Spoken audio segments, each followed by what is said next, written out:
គ្រប់យ៉ាងសុទ្ធតែប្រែប្រួលសុខក្តីទុក្ខក្តីមិនទៀងឡើយអនុញ្ញាតឲ្យវាកើតរលត់តាមធម្មជាតិរបស់វាទៅចុះ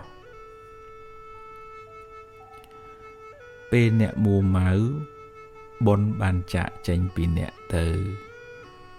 ពេលអ្នកជ្រះថ្លាបុណ្យក៏ចូលមករកអ្នកវិញសន្សំចិត្តជ្រះថ្លាអ្នកបានបុណ្យផងការងារអ្នកបានចម្រើនទៅមុខផង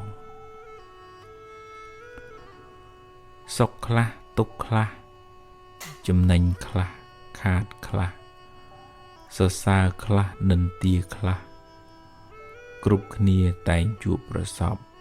គ្មានអ្នកណាជៀសផុតទេជួបហើយលាទៅមុខទៀតកុំអោបក្រសោបវាទុកអី